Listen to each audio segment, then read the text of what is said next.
Delco Duo. I'm one half of the Delco Duo, Monica Cryan. And I'm Jenna Meisner. Thanks so much for joining us. It always feels like these Saturdays come around pretty quickly. Yes, they do, especially now that we're zoomed through February. We're in the month of March. Is that why you wore green tonight? No, and now I'm thinking about it, I should have saved this for St. Patrick's Day. For St. Patty's. But this okay. this is a dark green. St. Patty's I associate with like that bright green. Okay. That Kelly green. All the greens. We'll be fine. We'll be fine.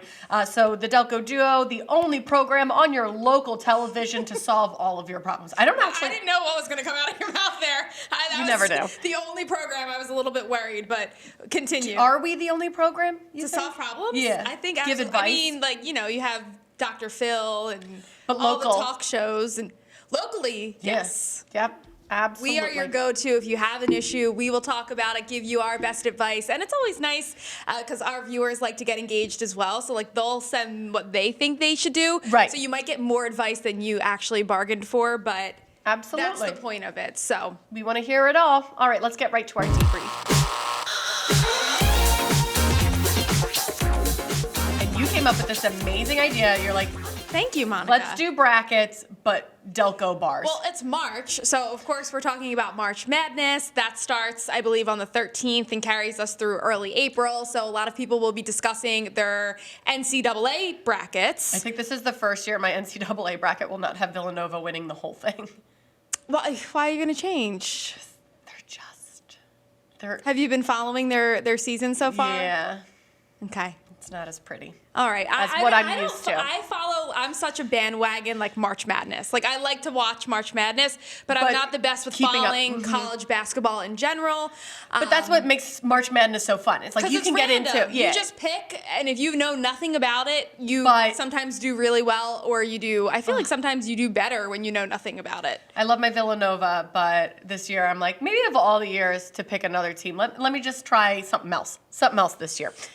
All right, so what we're doing is we are making a March Madness bracket, but with Delco bars. Right. So this is some of the contenders that we'll present this in a pretty bracket next week, but we just want to get your feet wet here and let you see what we're thinking. This is what we had come up with so far, and you can see some of the classics there, like you got J.D. McGillicuddy's, you've got Barnaby's. I didn't specify, or I did specify which Barnaby's. I said the one in Aston. That matters. Right?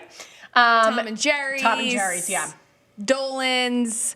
Yeah, so we have a list. I think this is 16, Monica, if I counted correctly. That's just a start. So if you think that there's some that are missing or you would like to include, let us know, Delco Duo at phl17.com. We can really start this as big or as small as we want. What we want are the classics. Don't talk about maybe your favorite. We're talking the classic Delco bars that everyone knows about. Right, and again, we're going to generate that into a nice-looking March Madness bracket. It'll probably be pretty random, so we're not going to do it by, townships. It'll more just be, we enter it into a generator and certain bars versus certain bars, and we'll follow along with our March Madness. So hopefully you will, too. And then the winner will be... What's the winner get? Me and you visit. We haven't gotten that far yet. When you're done this child process, we'll go and... Child process? Creating life? Yeah, creating life. We will go and have a drink at the bar. So make sure you send us your suggestions. I'm excited to see which one... I feel like it's going to be one of the ones I've already included because those are the classic bars. But this is all opinion because, obviously with basketball, someone wins and they move forward. Yeah. How do we decide who wins? We didn't think that far. We haven't. This is just fun. This is just the birth of the idea. Yeah. Yes. This was off the cusp. We got to do Delco bars. Hopefully people have suggestions for us. All right, time to get to what this show is about. It is time for issue number 1. Number 1, Francesca from Folsom. I went all natural for my friend's wedding, and the other bridesmaids said it was distracting from the bride. All right, this needs some clarification. Does it, though? Apparently does it does. The men in our control room thought that this meant commando. This is not what that means, okay? We are talking about a face of makeup all Right. natural. We're not talking about like armpit hair. We're not talking about. There's a lot of ways, I guess, all natural you could take it. Well, yes, because I have heard of a bride asking one of her bridesmaids, please take care of the underarm. Really? Mm-hmm. Did she live a lifestyle that was Yes, one that she didn't like to shave? Yes, and the bride was like, Like no, the you. French? Oui, Yes, we, and that is fine if that's how you want to live. I think it's ridiculous of the bride. That's a whole different story. The bride asked her bridesmaid to shave, and I was like, I don't think you can do How that. did that end? Did she shave? Yeah, I think she did for the wedding day. I was like, See, wild. this just goes to show how much power a bride has. You live your life a certain way, and for one day, your friend wants you to change it, and you do it. That's a good friend. But in this case, all natural, no makeup, that's okay. I think you should totally the bride should not be able to dictate if you wear makeup or not. An all natural look, maybe I the don't opposite. even think it's the bride. I think it's the bridesmaids. Her issue says the bridesmaids were upset because it was distracting from the bride. And to be honest, I could see myself sitting in a ceremony, and I love to look at the wedding party. I love to look at what they're wearing. I love to look at how they got their hair done. And I think I would lean over and say, oh my gosh, she didn't get her makeup done. She's not wearing any makeup. I think I would. I don't even think you would mention that. notice. I really. You will totally notice. No. Wedding makeup is so intense. You can see it from miles away. That's why you have the lashes, you have the blush. You can see all of it. But see, I think the opposite. Like if a woman gets her hair and makeup done and outshines the bride, I would be mad if I was the bride. Like, don't outshine me. I don't care if you go all natural because I'm the one who's all done up. Well, she could be a natural beauty. Yeah. Maybe she looks more beautiful without makeup on. So Well, that's why she it's a should be able to do double-edged it. sword here. She should be able to not wear makeup. That's so ridiculous especially nowadays with all these skincare products that they have out there. You put on just like a little bit of moisturizer and you're glowing, you're dewy. I would love that look. I've been if in I could weddings, naturally have that. I have been in weddings where bridesmaids have asked to tone it down. They either don't want the airbrush feature, they don't want the Right. lashes. So I have been a part of wedding parties where bridesmaids will go more of a natural look. I have never been a part of a wedding where a bridesmaid doesn't wear a single ounce of makeup whatsoever. But also in this case, don't for 1 second think that it's the bridesmaids that feel like it's distracting from the bride. The bride went to a few bridesmaids and said, handle this. I don't like that she's not wearing makeup. I want you guys to act like you're upset about it, even though it's really me.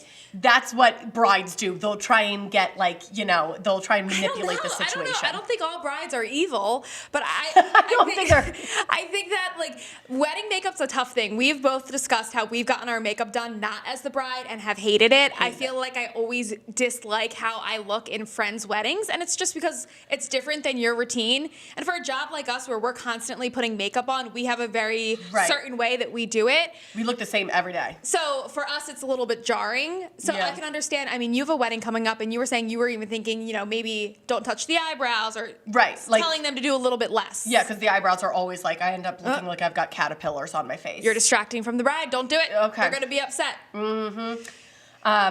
This is interesting. I don't know where I fall on this, honestly. I don't think you should be able to dictate what the bridesmaids wear on their face. Clothing-wise, yes. All right, we've got another topic coming up after this. Make sure you stick around. A daughter's upset With her parents. missed something huge. Something ginormous. We'll tell you what it is coming up.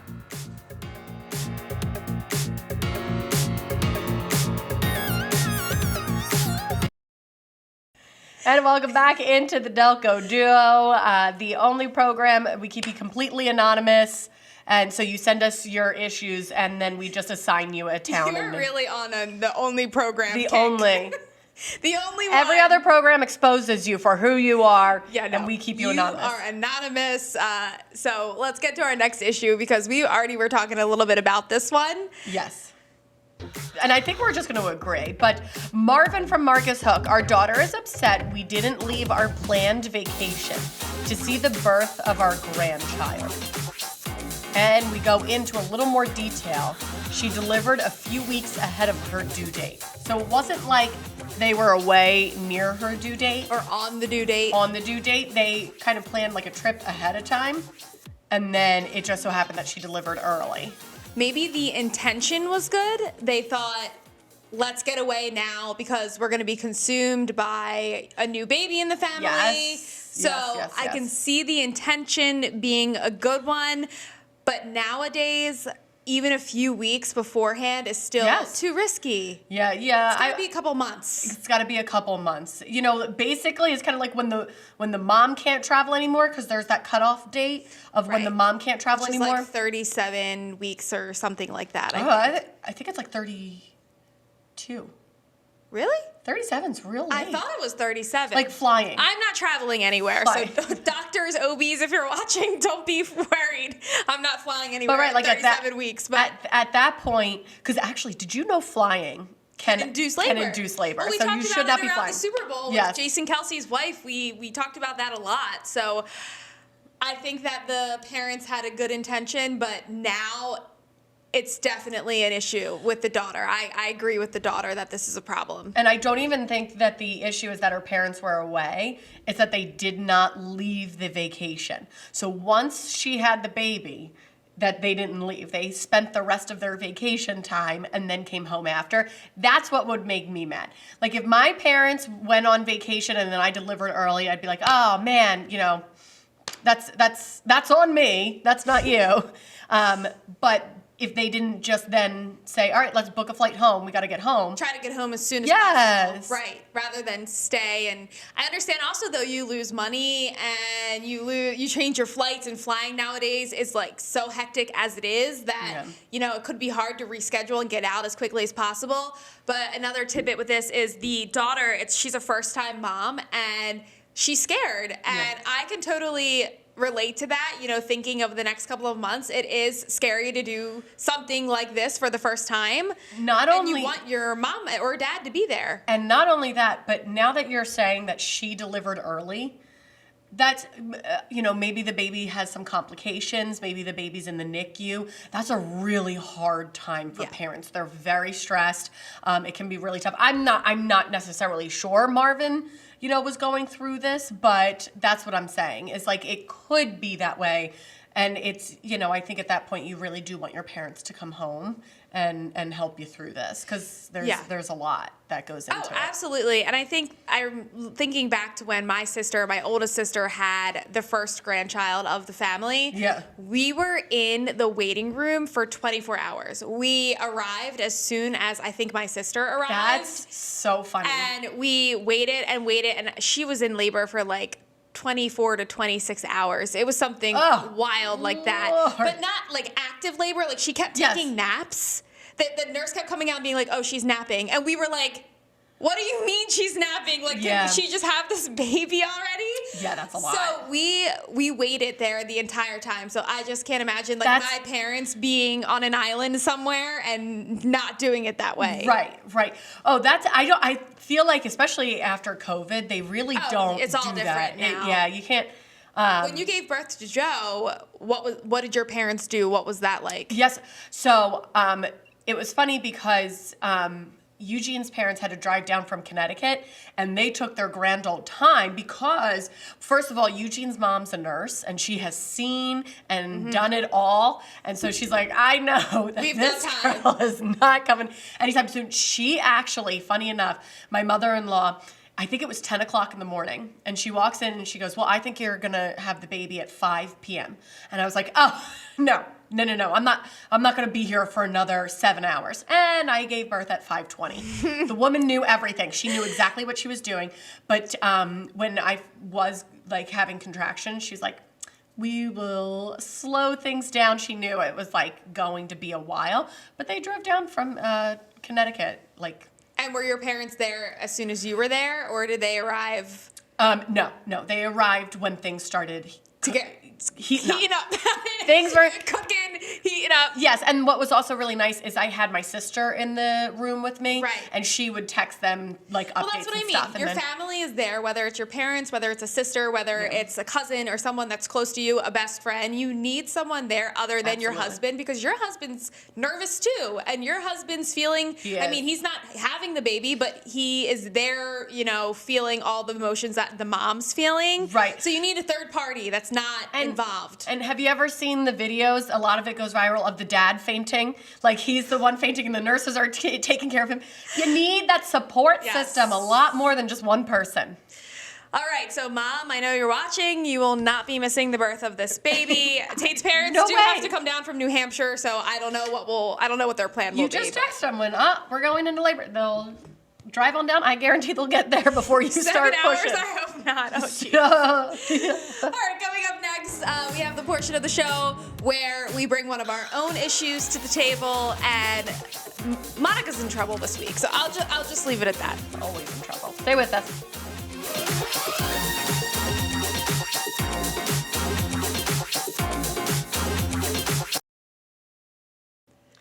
And welcome back to the Delco Duo. We solved 2 issues already Yes, people sent in to us.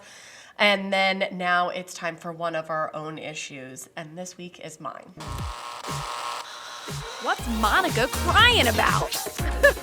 Again, I wouldn't necessarily say what's Monica crying about. It's more like what's Eugene? We need to change these. But thank God his last name's also crying too. What's Eugene crying about? about? Something every week when it comes to being married to you, I'm sure. You know how when you talk about not fights, but like problems between couples, and there's always a gray area. You know, it's not necessarily one's right or wrong. This was one of those issues. No, There's no gray area. no. There is a definite right and wrong Like in this. I was wrong. And it was like, I feel like it was my first text message I've ever sent him where it was just, I am so sorry. Period. He should Not, frame I'm it. sorry, He but should print it out and frame it. yes, I'm not sorry, or I'm sorry, but, or in reality, it was just that I am so sorry. All right, so what happened? Let our viewers know what happened. So we have been changing up our car schedule. So he at one point did not have 2 car seats in his car to take the kids to school. So I said, I'll leave my car at home and I'll take your car to work, and then you can take the kids to school with my 2 car seats. And he's like, great. So he puts his keys out. And I get into his car and I drive to work, and I'm in the middle of the show. So that's what's tough about our job is when we are in the middle of the show, we can't do anything. We can't, Right. You know, a lot of people when they work, if something pops up, they can just get up and go. But we can't because we're in the middle of the show. So he texts me middle of the show and he goes, do you have your car keys? And I'm like, oh no. So I look in my bag and I see my car keys. So you have his car keys for the car that you took. Mm-hmm. You have your car keys for the car that he needs. Yes, in my purse. And then all of a sudden he goes, and I think you have the spare too. So I had the spare also because Why? I don't. Why did you have the spare as well? You know, one of those things when you look back, and I remember thinking when I put the spare in my purse, this isn't a good idea. This is going to get messy. I just can't even imagine why you would put the spare in your purse in the first place. So here's my thing, and this is going to get into a big issue because this is not just, you know, one thing here and there. Recently, I have become very disorganized. And that's just what my life is right now. Okay. I am very disorganized. I have been diagnosed with ADD. And so growing up, like that was just a learning disability and that was it. And that's how my life was. And I went to tutors and everything. Like, and they taught me how to really manage that learning disability. Many people think ADD is just the inability to pay attention. Like when you're in class, like you're just looking out the window. That's not it at all. I actually have no problem paying attention in class.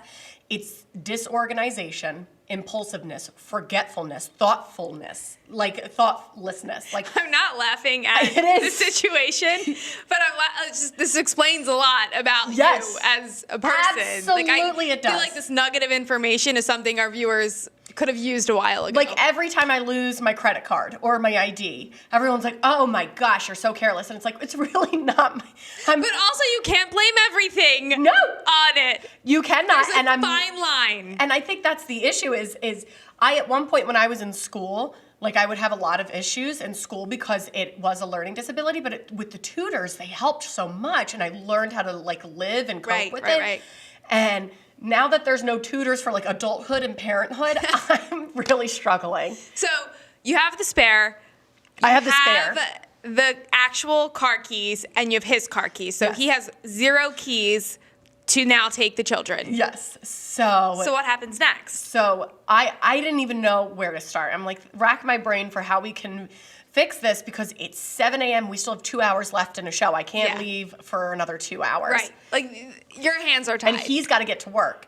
And the kids have to get to school. Yeah, the kids got to get to Everyone school. has somewhere to be. And I'm just sitting there with 3 keys and like you said, this is not even an issue to debate because you're just wrong. Yes. So I just texted him and I said, I am so sorry. So he was quick thinking. He called a neighbor and borrowed their car that had 2 car seats in it. Your That's the neighbors, issue. probably the Cryans are absolutely crazy. nuts. The Cryans just the amount of times do not have it together. We've knocked on our neighbor's door being like, hey, can we get some help?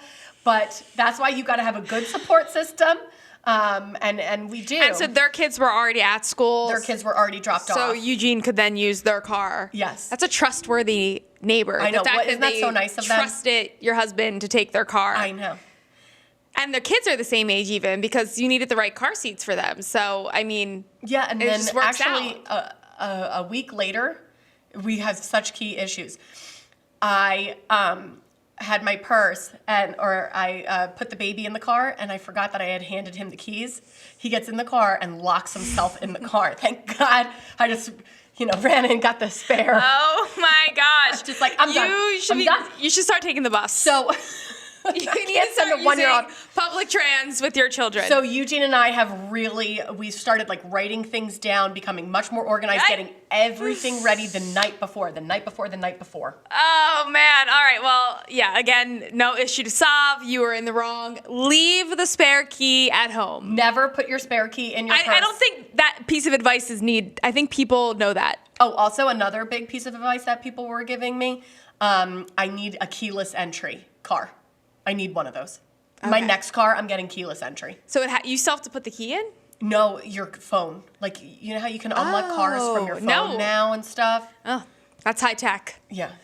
But then someone can hack your phone and take your car. That's all right. I'd rather that than what just happened. All right, we need to move on. Delco trivia. This was actually sent in by a viewer. A lot of people love to send us the trivia, and we're learning so much. Yes, this was a fun one. Yes. Where was the Slinky toy first manufactured? I had no idea. Stay with us. Question and answer. Where was the Slinky toy first manufactured? Can you believe it? No, I had no idea that it was in Delaware County, and that answer is Clifton Heights. So I mean, that is such a classic toy. Go us. It was in the Toy Hall of Fame, I think, inducted in like 2000. So it is an iconic toy. And we never talked about the fact that it was Delco. No, I had no idea. So it was first in Clifton Heights, but then they sold it in Philly first. Like at one of the stores, right? Right, Gimbel's, I believe, or one of the department stores. But anyway, so Richard James, 1943, he invented the Slinky. His wife, Betty, named it she was looking through the dictionary trying to find a name for this invention.